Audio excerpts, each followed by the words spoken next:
So at this point, I am delighted to introduce the name of our presentation and our speakers.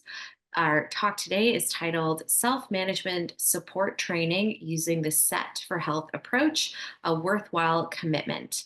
And our presenters are Susan Strong and Alicia Gillespie. And at this point, I will turn it over to both of them. So thank you so much. Thank you, Carrie.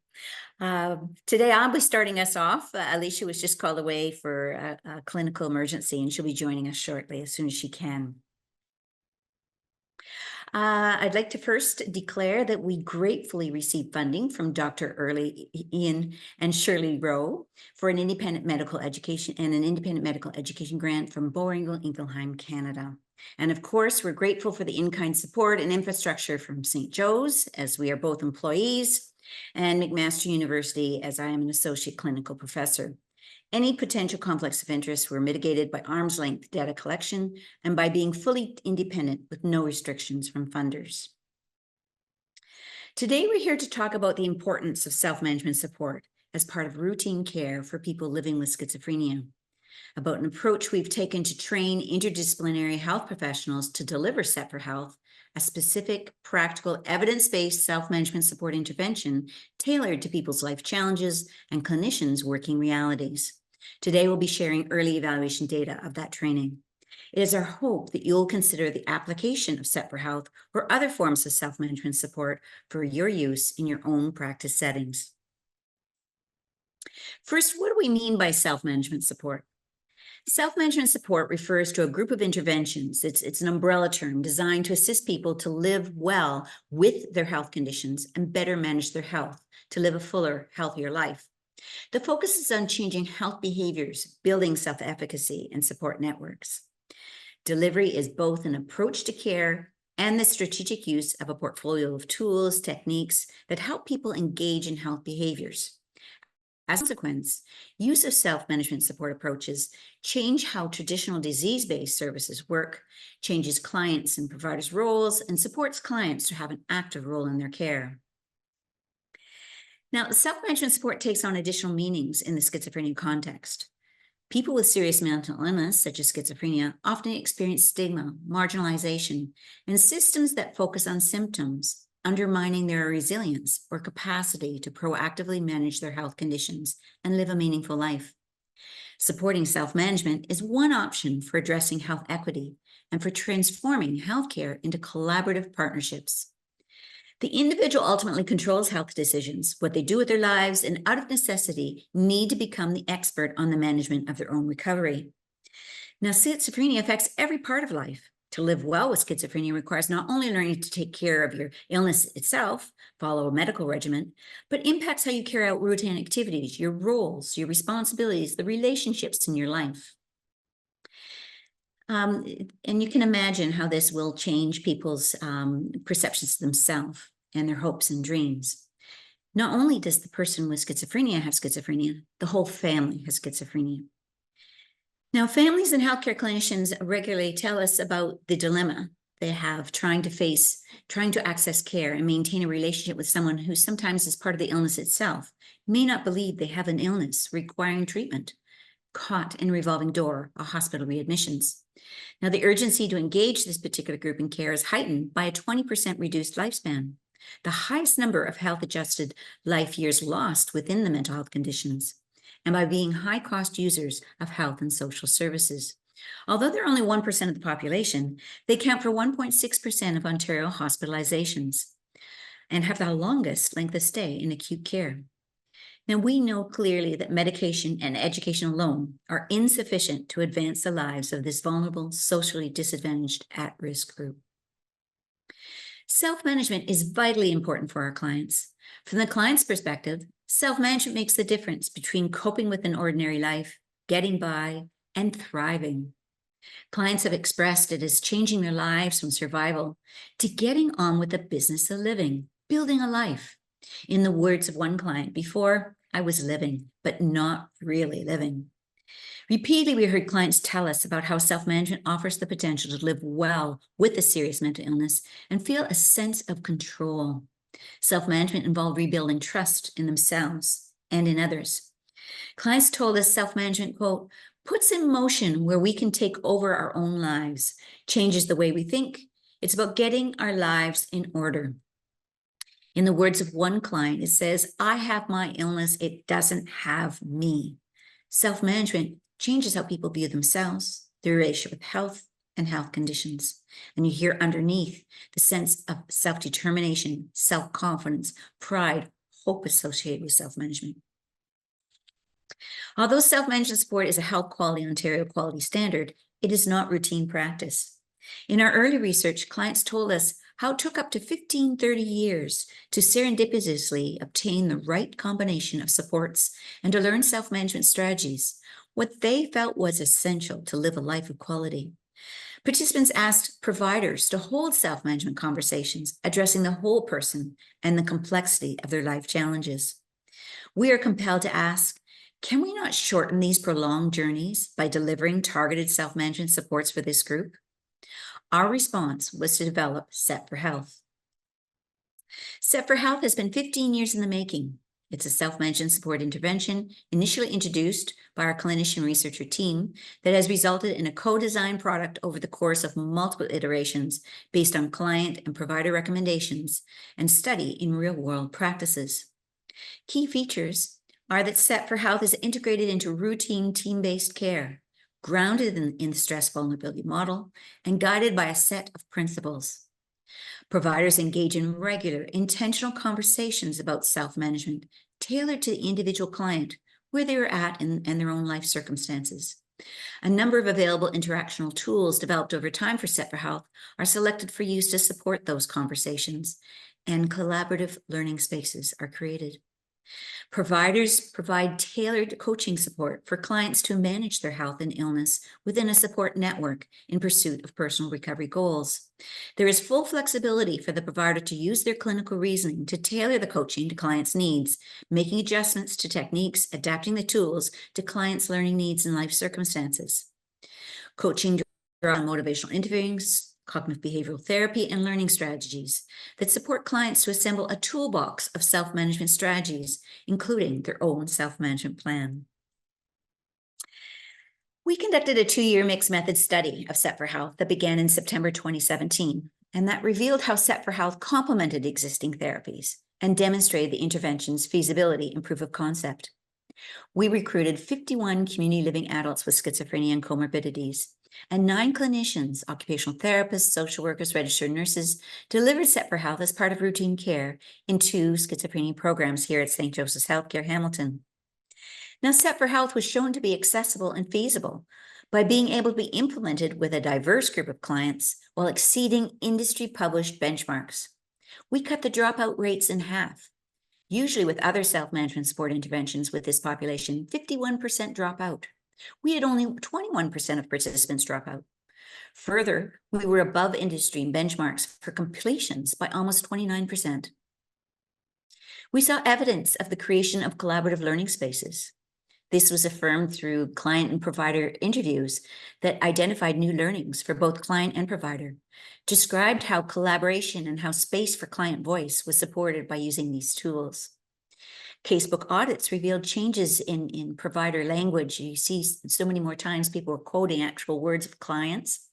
And we saw targeting of health behaviors, progress in goal-focused activities and life challenges. There were follow-up activities planned for both the client and the provider to do. So you can see how their collaboration really came through that story. Clinically and statistically significant improvements were documented in client illness severity. Psychiatrist global assessment of illness severity ratings, social and occupational functioning from the case manager's SOFA ratings, illness management and functional recovery, and particularly time spent in meaningful contributing roles of caregiver, worker, student, volunteer. What was particularly significant was the finding, given that we really tried to create a self-management approach that would be broadly accessible to anyone who came through our doors, was finding that when we did a regression analysis to see if we could identify who would benefit the most from SET for Health, we saw that the improvements held up, regardless of the person's age, education, length of illness, amount of time with provider. We were unable to predict who would improve or benefit from SET for Health. When we ask clients, to who do you think we should be offering Set for Health? Who do you think would benefit from this experience? Clients participants recommended inviting all clients to Set for Health, while expressing, some doubts that some clients may not be willing or able to engage. But they said, quote, I think it would be helpful for everyone. I think everyone would learn a lot about themselves. Another client put it this way. Yes, definitely. Everybody, not just anybody, everybody. I think people who don't even have mental illnesses could benefit from something like this. So we took away that we have created a broadly accessible and feasible intervention, a practical intervention involving the creation of collaborative learning spaces associated with significant benefits to clients. In recorded interviews with clients and clinicians, we found that Set for Health was a meaningful approach valued by both clients and providers. In 1 year client interviews, they told us how Set for Health was valued for providing the time and space for self-reflection, gaining perspective, talking openly with their clinicians, learning about themselves and self-management strategies. And you can see this in this first quote. Self-management helped me to reevaluate myself, where I was before, where I am now, better understand how I think when I'm becoming ill again, realize when I'm out of control, and put some things together. The second quote really speaks to the other themes of finding out what they are capable of, talking about expanding their sense of self-agency. Like this client here, clients' comments refer to new relationships with themselves and their health conditions. Finding Set for Health was valued by clients for supporting progress. Clients attributed gaining confidence to managing life challenges using self-management and getting on with life. When I first heard that first comment, I think I just learned to realize who I really was. It stopped me in my tracks when I had someone tell me this in person. Tell me that I can do. How powerful. Eh? At initial interviews, when clinicians were confronted with the challenges of making changes to integrate this into practice, there was mixed reviews at the very first go-around, early days. Some clinicians expressed concern that Set for Health was an add-on that took away from their regular duties. Many noted, however, that Set for Health, the foundations, aligned really well with their own beliefs and their values. However, as people had time to work with this, it was a different story. So when we came around to a second set of interviews by the second year, the themes were seeing client engagement. Both client and clinician could see progress and recovery, which really has significant meaning when we often don't see the impact of what we do in mental health practice. Clinicians valued how Set for Health supported self-management conversations, collaboration, new understandings for both clinician and client.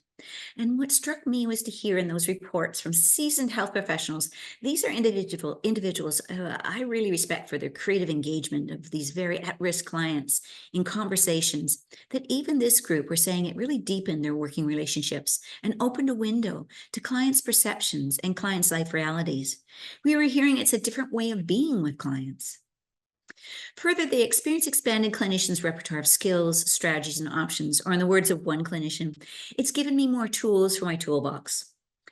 It was also valued as a philosophy, a framework that I, quote, could structure my care around. And this was particularly important for individuals who were in maybe roles that weren't very well defined, or they were very new to their role. As you can see by the last quote on the screen, from someone who previously was stuck in a cycle of community safety check-in visits, this assisted them to shift to self-management capacity building with clients and caregivers, and offered renewed purpose and renewed hope. She says it added that little bit of that purpose, that hope. Even if you're just moving a millimeter forward, you're doing something. A subsequent sub-analysis revealed how Set for Health can reduce the burden on healthcare. Set for Health was associated with cost savings in the first year post-intervention. In fact, total cost savings was almost $2 million for a group of 38 people, at about $51,309 per person.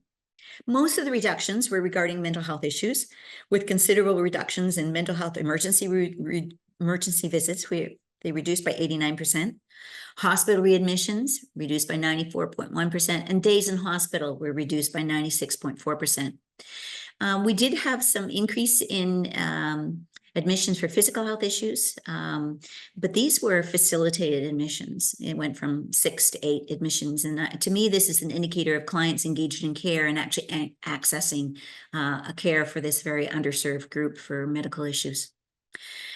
But that is actually factored into this 2 million savings.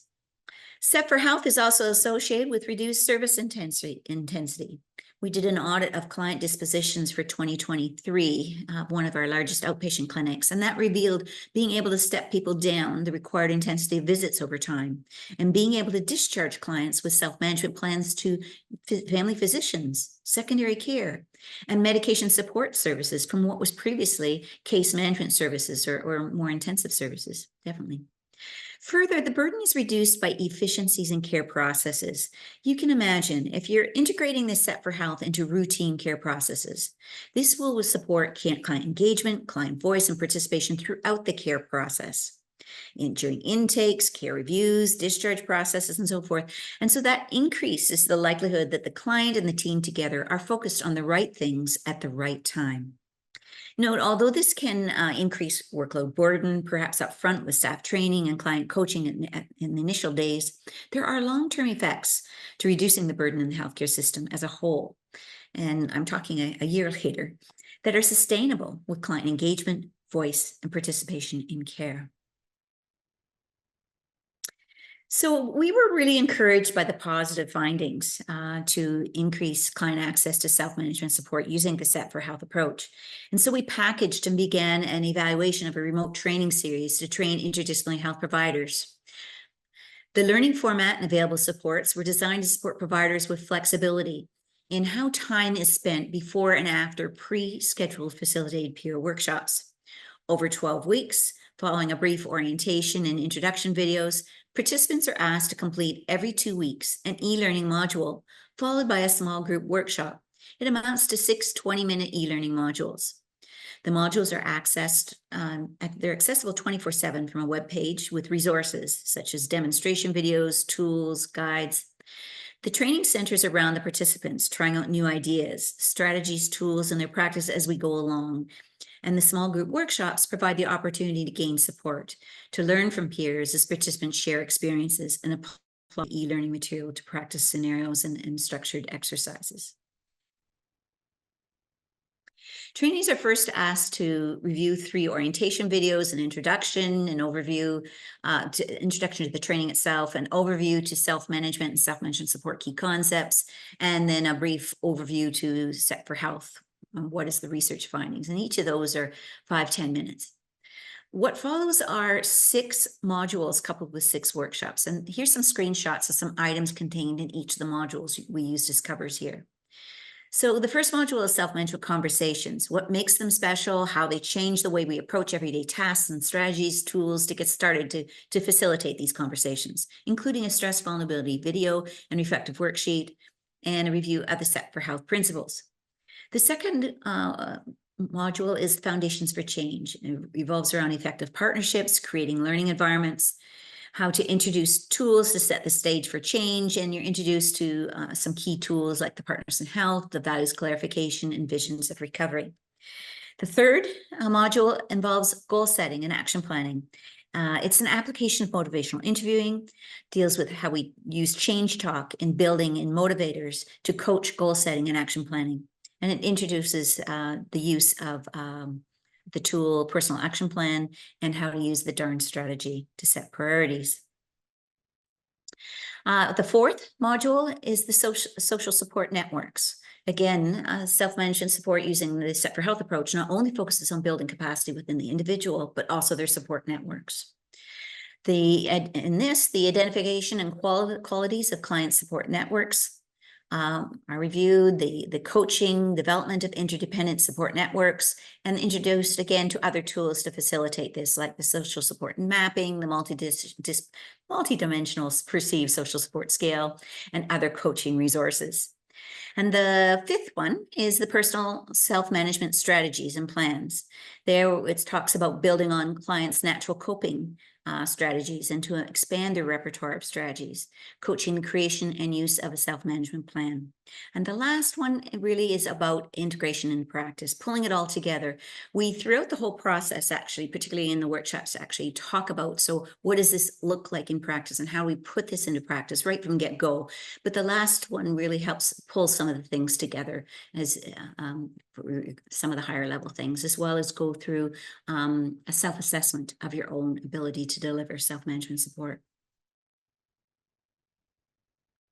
So what I thought might be helpful is if you might want to look a little bit, have a sneak preview of our web page here. So the web page just starts with an introduction page here, welcoming everyone here, gives a bit of an overview about the training itself. And we have a bulletin board where, as people are going through the training itself, of things to pay attention to for that particular week or two. You'll see it sort of works out through in chronological order for you to work through an orientation with instructions here. Please begin with watching these first three ones, and there's pull down to see each one. And each one of these are YouTube videos, and you can scroll them up and so forth, and same thing. So that's 11 minutes and 10 minutes. You have a sense to, and you can go back to these at any point in time that's helpful for you. Then with the module 1, you can see you're asked to begin with a main video here, the main one about holding conversations, and it plays. And then during this, you're asked to pause it to actually see one of the resources and actually see a demonstration of using that resource in practice. And so we've tried to make it very interactive, very seamless, with all the tools here at your disposal. So here's all the core tools. You can access them here each individually, a guide, a video demonstration guide, a worksheet, as well as the tools individually as well. We also posted a number of additional resources, very quick YouTube videos that we thought would be very helpful. And we've heard they have been helpful for people to brush up on some things. Maybe they perhaps might fill some gaps in people's previous training. And then there's a link for reminding people when their next workshop is. And so you can see there's the next module after that, the very same format, the module 3, the same format. So we've module 4, module 5, module 6. And then we put our publications here that people can access as we go along. And if they want some more training as well. So I'm going to go back to my presentation here.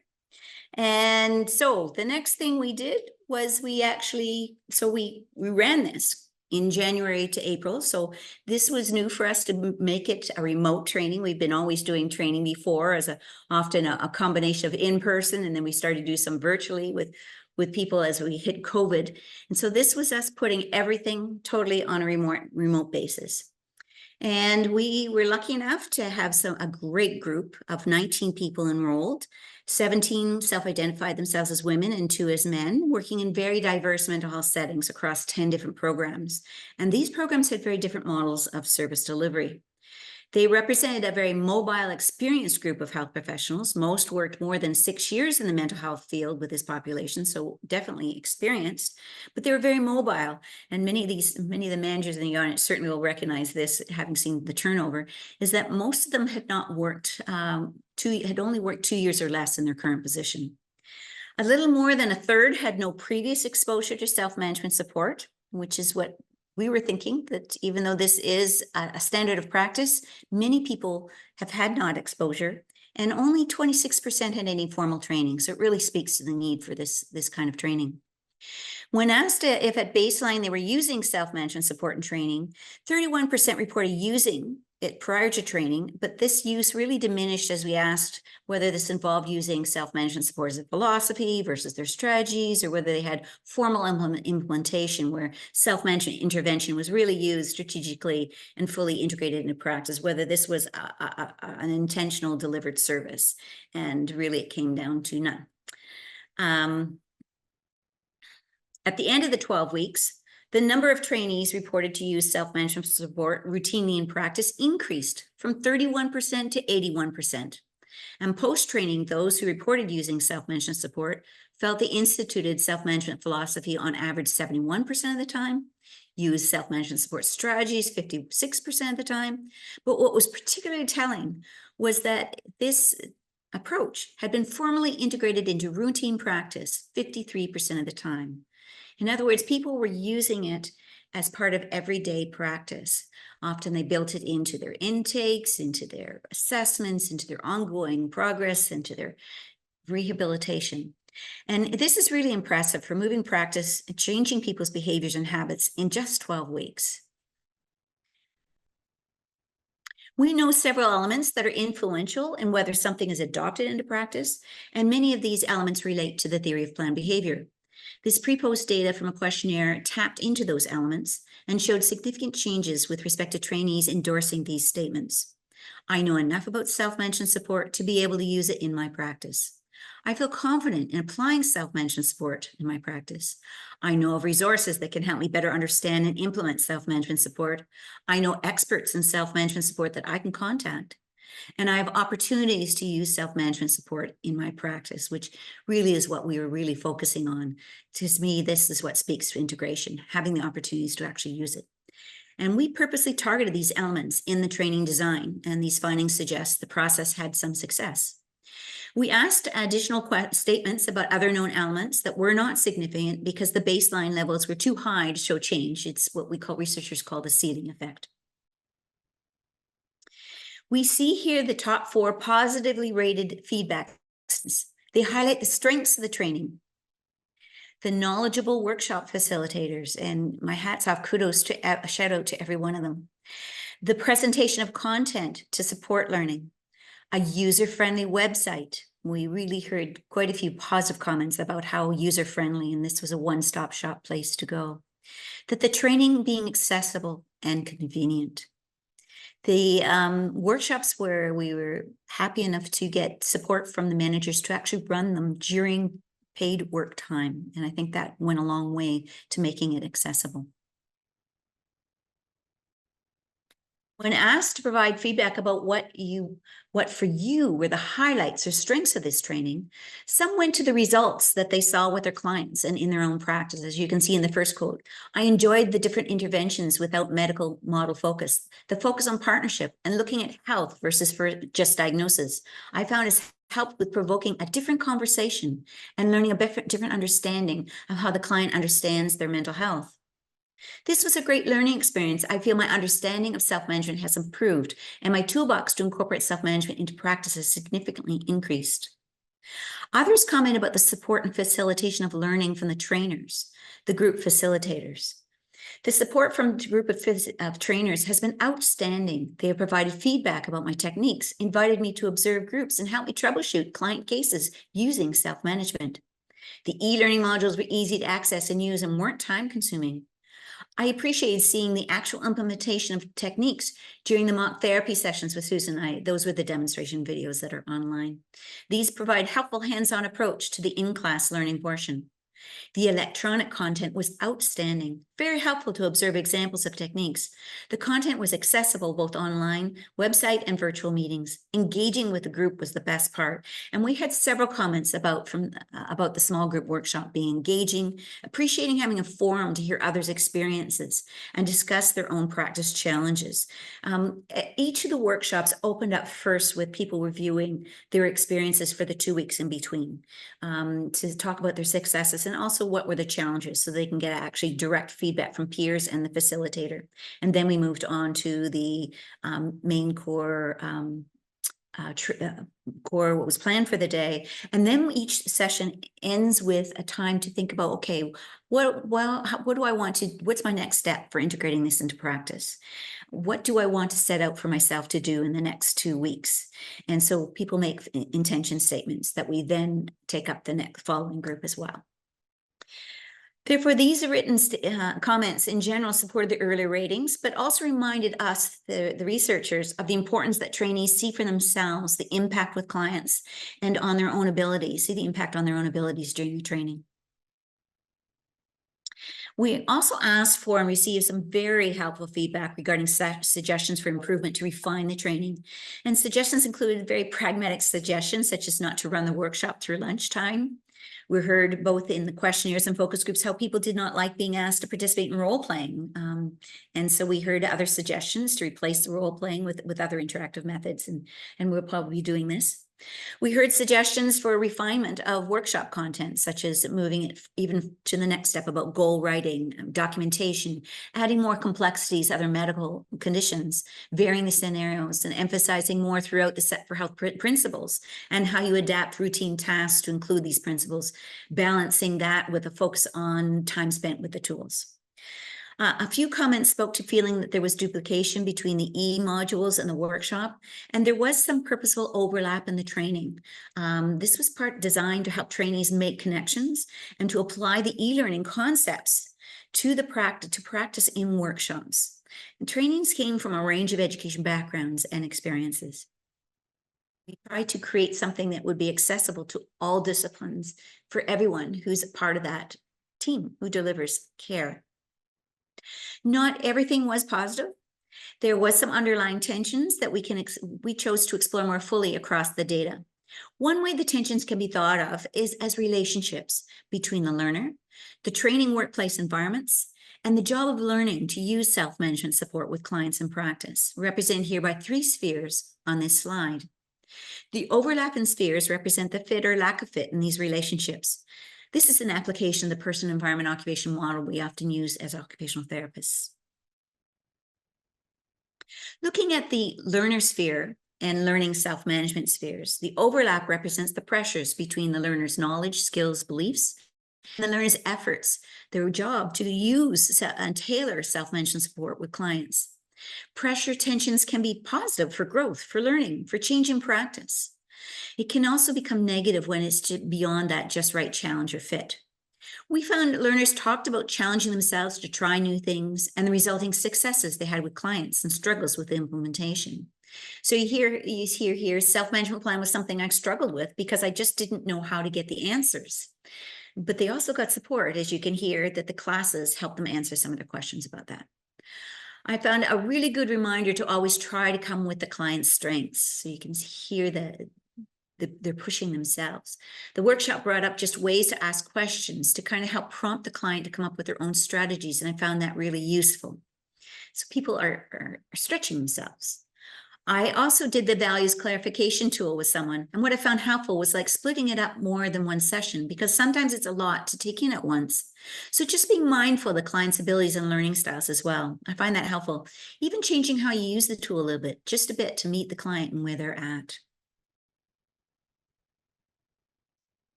The learner sphere interfaces with training and workplace environments. This related to a fit or misfit in learners' learning style and preferences and beliefs as well. Specifically the training approach and the workplace model of service delivery. You can see here the quote about the misfit with those who do best learning one-to-one. For others, the tensions were around what the training was asking to be done in practice. The training was designed to change practice, and change is hard. Some learners expressed embracing practice change, and others expressed feeling pushed to change. Some trainees saw how the intervention they were learning fit into the workplace, into the care processes, the workplace mandate, the manager's expectations.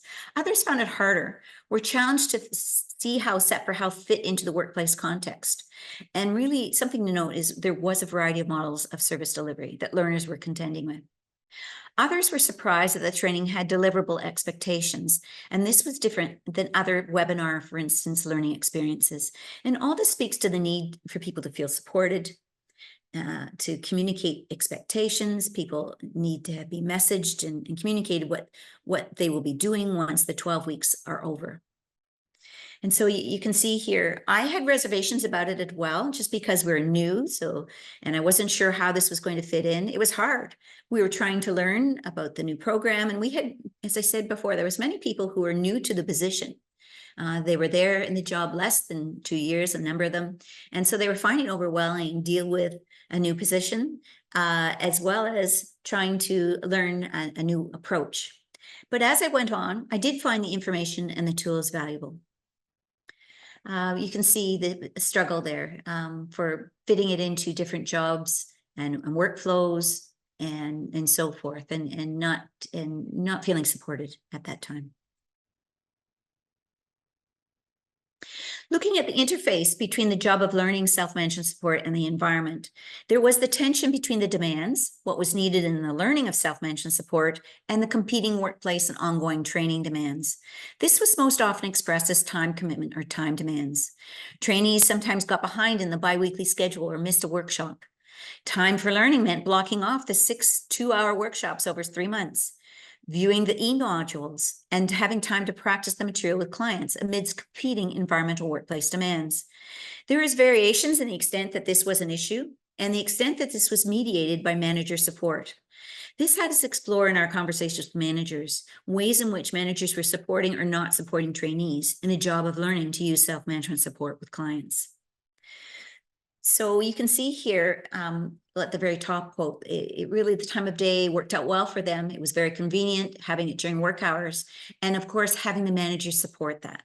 So you can imagine how making sure that that time was protected and across really was helpful. So we don't get a lot of direct one-to-one intervention because the focus of our clinic is more on medication review. That's something we're trying to update. But right now, most of our referrals are more for psychiatry. So it's very hard for people to practice something, do something, when the model of care may not yet be up to speed for integrating self-management support. The timing in the day, I'm not really sure what to do about that. There's always different priorities that come up. What time of day, though, really can't be budgeted for. So there's that tug and war, but it really takes good time management to make it happen. I think in terms of the challenge of the time commitment, definitely a challenge. Although, maybe that challenge is just something that comes with the territory. So as I say, there's different variations on how people saw this. At the center, where all three spheres overlap, tensions arose regarding all three components, and these tensions were expressed in comments related to how this required investment in training. I'm saying investment by the learner, by the workplace, particularly the manager, and the training program. The requirement of the investment related to the length of time. You see in the first quote, it took 12 weeks, just the length of time. So I found it a bit challenging trying to give full participation over that length. And the attention given to all the moving parts. You've got the modules, the tutorial, the workshops, and the time to practice, try things out in between with clients. And so the middle quote there says, I did feel like it was a pretty large time commitment with the didactic content being outside of the tutorials. I didn't necessarily know how you'd reduce it because I also appreciated the depth of content. But between the lectures, the videos, tutorials, it was a lot of time. So manager support was definitely necessary to take that much time out of clinical work. I also thought it was a really big commitment and hard to commit to with all my client appointments, but it ended up working out smoothly. And this was an individual who had a manager who really took some hands-on ways to supported them emotionally by validating their feelings when they're becoming overwhelmed, supported them by saying, yes, I've seen the results because they themselves had also used the Set for Health approach. So they were able to say, I know the benefits, support them to hang in there, to try different things, supported them in terms of holding this particular time commitment and so forth. And also really carving out what they saw was how this would be used in their own care processes, in their own model of care, in their program.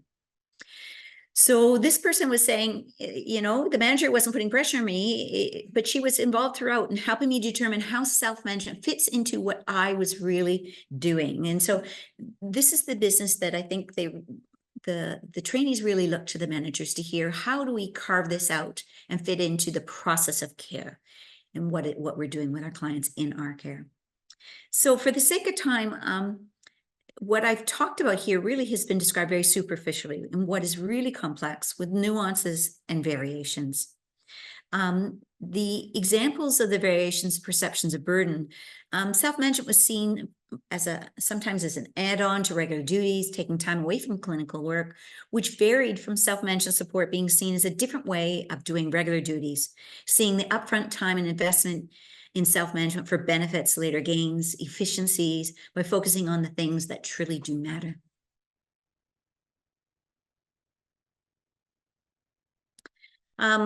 Here, the final bottom line takeaways when we asked people in the focus groups, what should we really take away? When all is said and done, what do you think? So we had a trainee say, "It's a time commitment, but I think it's valuable."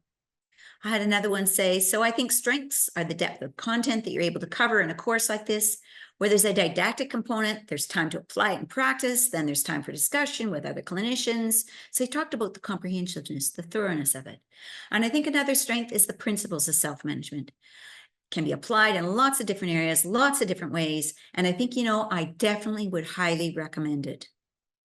A manager really pointed out, gave a stunning example. They said one of the staff that wasn't sure how to incorporate it in with one of the most difficult, most symptomatic clients, and really didn't feel that it was going to be possible. Seeing her go out and come back and be excited and said, "Oh my God, I got this." I think it brought an energy to those conversations for sure. We spend so much time focused on the symptoms, and it can be so draining because the symptoms aren't getting any better. Yet, regardless of all that, this still brought out new information and was actually a really engaging conversation.